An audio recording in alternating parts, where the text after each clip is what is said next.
ഇതുവരെയും ഞങ്ങളെ ശ്രദ്ധിച്ച എല്ലാ പ്രിയപ്പെട്ടവർക്കും കർത്താവായ യേശുക്രിസ്തുവിന്റെ നാമത്തിൽ ഞങ്ങളുടെ നന്ദിയെ അറിയിക്കുകയാണ്. ദൈവത്തിനും മനുഷ്യർക്കും മധ്യസ്ഥൻ ഒരുവൻ, കർത്താവായ യേശുക്രിസ്തു മാത്രം.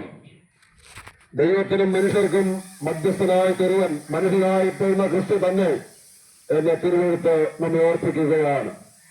പാപിയാകുന്ന മനുഷ്യനെ പാപത്തിന്റെ മോചനം കൊടുത്ത് പരിശുദ്ധനായ ദൈവത്തിന്റെ വീട്ടിലേക്ക് സ്വീകരിപ്പാൻ തക്കവണ്ണം ഈ കർത്താവിന്റെ സുവിശേഷത്തിന്റെ സന്ദേശം ഞങ്ങളെ അറിയിപ്പാനിടയായതിൽ ഞങ്ങൾ ദൈവത്തെ സ്തുതിക്കുകയാണ്. ഈ സുവിശേഷത്തിന്റെ ശബ്ദം നമ്മുടെ ജീവിതത്തിൽ രൂപാന്തരം വരുത്തുന്നതാണ്. അപ്പോസ്തലനായ പൗലോസ് പറയുകയുണ്ടായി, ഞങ്ങളോ ക്രൂശിക്കപ്പെട്ടവനാകുന്ന ക്രിസ്തുവിനെ പ്രസംഗിക്കുന്നു.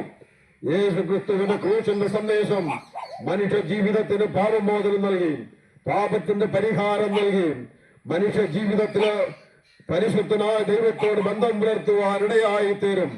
അതിനുവേണ്ടി നാം ചെയ്യേണ്ടത് കർമ്മപ്രവൃത്തികളാൽ നമുക്ക് പാപത്തിന്റെ മോചനം കിട്ടി ദൈവത്തോട് ബന്ധം പുലർത്തുവാൻ സാധ്യമല്ലാതിരിക്കുമ്പോൾ ജീവിതത്തിലെ പുണ്യസ്ഥലങ്ങൾ സന്ദർശിച്ചുകൊണ്ട് നേർച്ച കാഴ്ചകൾ കൊടുത്ത് ദൈവത്തെ പ്രസാദിപ്പിച്ച് പാപത്തിന്റെ ശാന്തി ലഭിച്ച് ദൈവത്തോട് ബന്ധം പുലർത്തുവാൻ കഴിയാതിരിക്കുമ്പോൾ സ്വർഗസ്ഥനായ ദൈവം മനുഷ്യനായി ഭൂമിയിലേക്ക് അവതരിച്ച് കാൽവരിയിലെ ക്രൂശിൽ മരിച്ച് നമ്മുടെ പാപത്തിന്റെ പരിഹാരം വരുത്തി മരണത്തെ ജയിച്ച് ഉയർത്തെഴുന്നേറ്റ് ഇന്ന് സ്വർഗത്തിൽ ജീവിക്കുന്നു.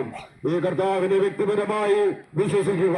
കർത്താവേ, ഞാനൊരു പാപിയാകുന്നു, എന്റെ പാപത്തിന്റെ പരിഹാരം കാൽവരിയിലെ ക്രൂശിൽ മരിച്ച് കർത്താവ് പാപത്തിന്റെ പരിഹാരം വരുത്തിയിരിക്കുന്നു എന്ന് വ്യക്തിപരമായി വിശ്വസിച്ച് യേശു ക്രിസ്തുവിനെ രക്ഷകനും കർത്താവുമായിട്ട് ഹൃദയത്തിൽ അംഗീകരിച്ച് ക്രിസ്തുവിനായി ജീവിതം സമർപ്പിക്കപ്പെടുന്ന ഏതൊരു വ്യക്തിക്കും, ഏതൊരു മതത്തിൽപ്പെട്ട വ്യക്തിയായിരുന്നാലും, ഏത് പേരിലുള്ള വ്യക്തിയായിരുന്നാലും, ഏത് സംഘടനയിലുള്ള വ്യക്തിയായിരുന്നാലും ഈ കർത്താവിനെ വ്യക്തിപരമായി വിശ്വസിച്ച് അംഗീകരിച്ച് ജീവിതം ക്രിസ്തുവിനായി സമർപ്പിക്കപ്പെടുന്ന വ്യക്തിയുടെ ജീവിതത്തില് മരണത്തിനപ്പുറം സ്വർഗത്തിലേക്ക് പോകുവാൻ കഴിയും.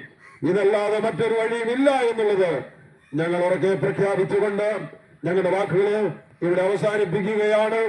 ഇതൊരു ആത്മീയ ശുശ്രൂഷയാകിയാൽ ഞങ്ങൾ നിങ്ങൾക്ക് വേണ്ടി ഇപ്പോൾ ഒരു വാക്ക് പ്രാർത്ഥിച്ചുകൊണ്ട് ഇവിടെ നിന്ന് ഞങ്ങൾ കടന്നു പോകുകയാണ്. സ്വർഗീയ പിതാ